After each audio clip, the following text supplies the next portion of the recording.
Мен Бегімбаева Жұмагүл Көпжасарқызы, Ақтөбе облысы Шалқар ауданы Шалқар қаласындағы номері 5-ші мектеп-лицейдің физика пәнінің мұғалімімін.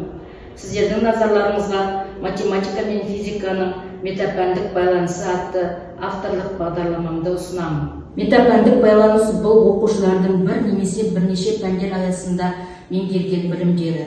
Курстың негізгі идеясы оқушыларды 7-ші сыныпта физиканы оқуға дайындау, ғылыми дүниетаным, физикалық ойлауды дамыту. Курстың мақсаты математика көмегімен шешілетін практикалық мәселелер мен міндеттерді шешуде білім мен іскерлікті, дағдыларды жетілдіру, түрлі жағдаяттарды шешуде алынған білімдерді қолдану. Курстың міндеттері: практикалық тапсырмалар арқылы оқушылардың математика мен физиканы үйренуге қызығушылығын арттыру, оқушылардың логикалық ойлау қабілеттерін дамыту, шығармашылыққа бейімдеу, физика бойынша есептерді шешу үшін жеткілікті деңгейге дейін есептеу біліктері мен дағдыларын дамыту.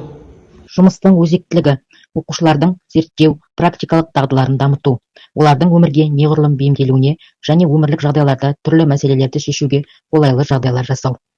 Мектептегі оқытуда физиканы интеграциялау тек тереңдетілген сыныптарда ғана емес, жай сыныптарда жүзеге асыруға болатынын көрсету. Бағдарламаның ерекшелігі: сабақтарды өткізудің бірнеше түрлерін үйлестіруден тұрады. Бұл жарыстар, дидактикалық ойындар, семинарлар, конференциялар, зертханалық жұмыстар. Эксперимент жүргізу, нәтижелерді бағалау, функционалдық сауаттылықтарын арттыруға бағытталады.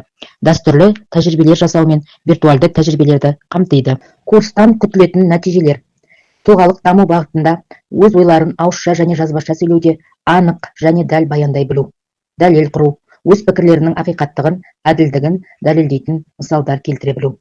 Креативті ойлау, ұсынылған тапсырмаларды шешуде белсенділігін көрсету, логикалық міндеттерді шеше білу, сыни ойлауды қалыптастыру. Метапәндік бағытта күтілетін нәтижелер: кестелердің, физикалық эксперименттердің, математикалық әрекеттер көмегімен қажетті ақпаратты қабылдау, өңдеу дағдыларын қалыптастыру. Пәндік бағыттағы күтілетін нәтижелер: оқушылардың математикаға және физикаға танымдық қызығушылықтарын қалыптастыру, оқушылардың шығармашылық қабілеттерін дамыту. Курс 34 сағаттан 5 бөлімнен тұрады. Бірінші бөлімі өлшем бірліктері, еселік және үлестік жалғаулар, стандартты сан түрі деп аталады. Оған 7 сағат уақыт бөлінген.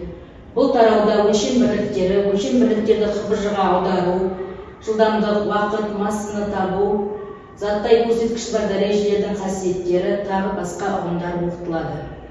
Қорытындысында оқушылар физикалық экспериментті жүргізу, оқушылардың пәнге деген қызығушылығын арттырып, танымдық шығармашылық қасиетін дамытты. Оқушыларды ізденімпаздыққа, ынтымақтастыққа, бірлесіп жүйелі жұмыс жасауға үйретті.